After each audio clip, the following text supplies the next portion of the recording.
The snow came down like it meant to erase the world. It swallowed the road, the trees, the sky, turning everything into one endless sheet of white.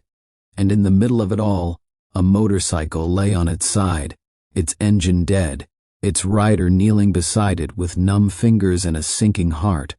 The wind cut through his jacket as if it were paper, and for the first time in years, fear settled deep in his chest.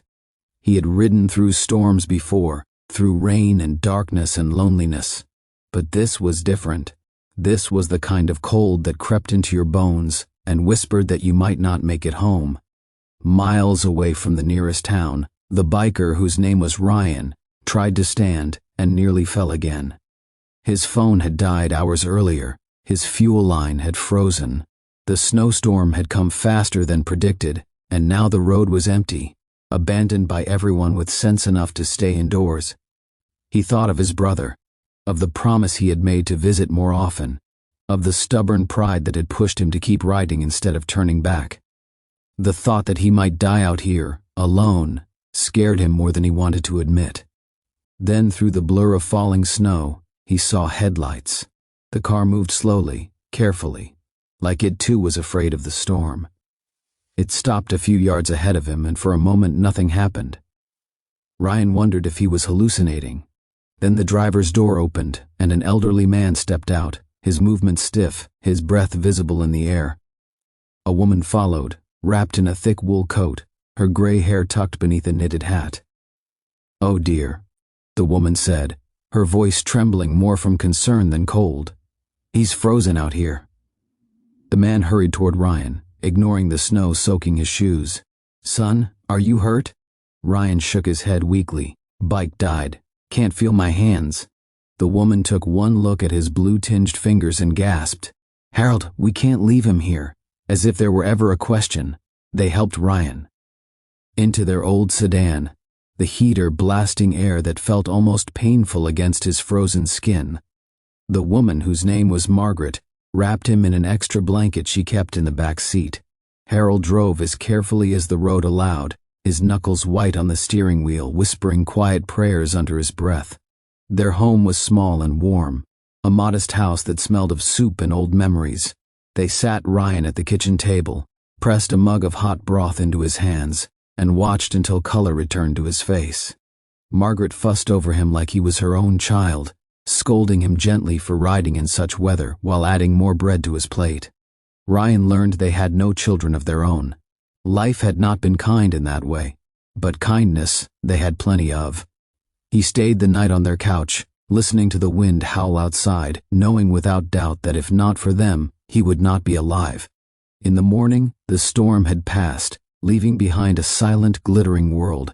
Harold helped him load the bike onto a small trailer they borrowed from a neighbor, refusing any payment no matter how much Ryan insisted. "Just promise you'll be careful," Margaret said, hugging him tightly before he left. "And maybe call someone when you get where you're going," Ryan promised.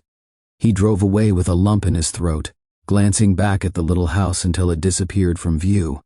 Days passed, and life resumed its rhythm.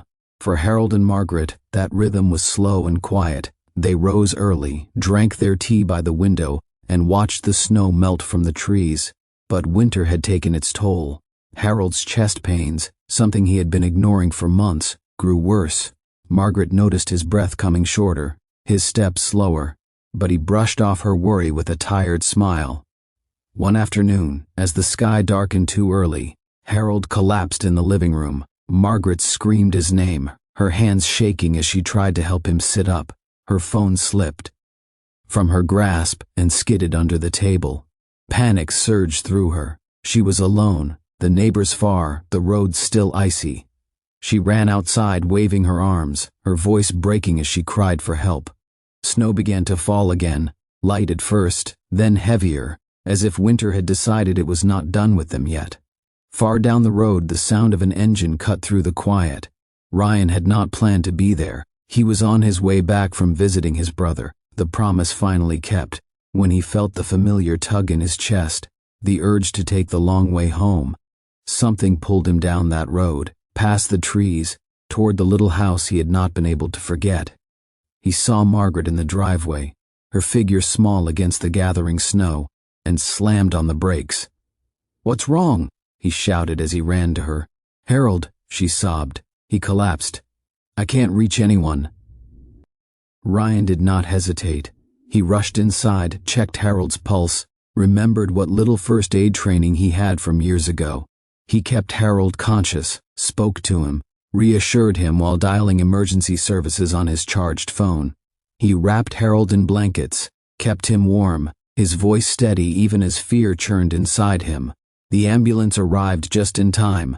As they drove away, Margaret sat beside Harold, holding his hand, whispering prayers. Ryan followed on his bike, his heart pounding harder than it ever had on the open road. Harold survived. The doctors said a few more minutes, and the outcome would have been very different. When Margaret thanked Ryan through tears, he shook his head. "You saved me first," he said simply. "I just returned the favor." Weeks later, spring began to soften the edges of winter. Ryan visited often, fixing things around the house, sharing meals, listening to stories of a life built on patience and quiet strength.